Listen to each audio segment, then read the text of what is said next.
Be consistent. You're Mr. Consistent.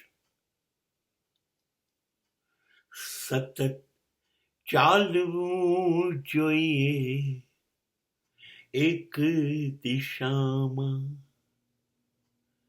થાકી ગયા તો મંઝિલ ન આવે.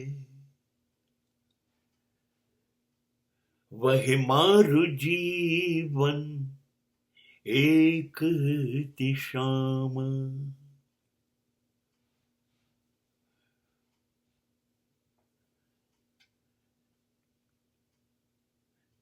જે કરું છું એમાં રોકીશ નહીં. હા, ટોકાઈ જઈશ કદાચ સમાજ દ્વારા.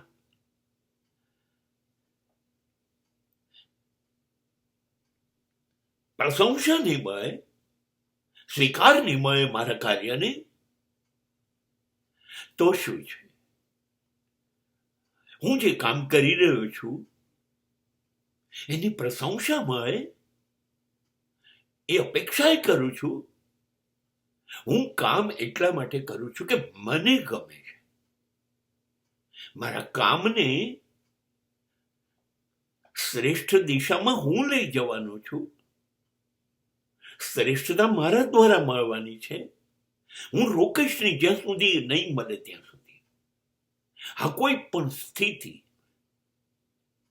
કોઈ પણ વ્યક્તિ ના કારણે જો હું રોકાઈ જઈશ તો હું પહોંચીશ જ નહીં જ્યાં મારે પહોંચવું છે ત્યાં. સતત સતત આજુબાજુ ક્યાંય મારું ધ્યાન ભટકશે નહીં. મેં જે નક્કી કર્યું છે એની પાછળ દોડતું જ રહીશ. એ કલાકોમાં હોય, દિવસોમાં હોય, મહિનાઓમાં હોય કે વર્ષોમાં હોય, થાકવું નથી. હાંફી શકાય, થાક ઉતારી શકાય યાત્રાનો, પણ રોકાઈ ન જવાય. લીધેલું કામ તો પૂરું કરીશ જ કરીશ જ કરીશ જ. You must be consistent. સતત. હાર અને જીત તો આપણા હાથમાં નથી, પુરુષાર્થ મારા હાથમાં છે. એ હું કર્યા કરીશ. પુરુષાર્થ કરવાનું બંધ નહીં કરું. એમાં તો આખું વિશ્વ એક બાજુ ભેગું થઈ જાય તો પણ હું રોકીશ નહીં. હાર્યા કરીશ. પેલું કરવૈયું નહીં, જાળું ગૂંથવાનું હોય ને તો એનો તાંતણા વારે ઘડીએ તૂટી જાય અને જાળું તૂટે, જાળું બને જ નહીં. કરવૈયું રોકાતો નથી. તાંતણા લંબાઈને અંતે 10, 20, 25 વાર પટકાય છે, પણ છેલ્લે જાળું બનાવીને જ રહે છે. મને એક જાપાની ટેબલ ટેનિસ ખેલાડીની વાત યાદ છે.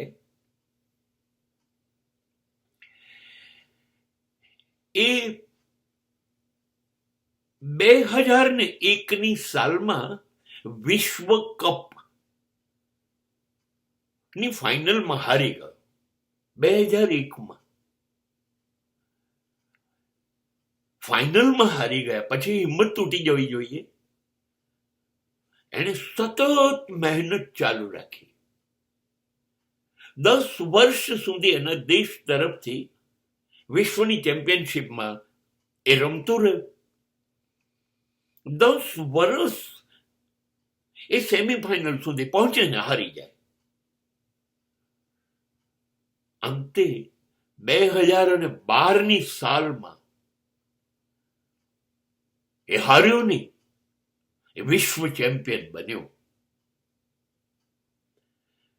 સતત ચાલવું જોઈએ એક દિશામાં.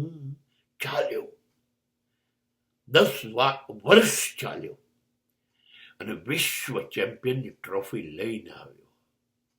અટક્યો નહીં.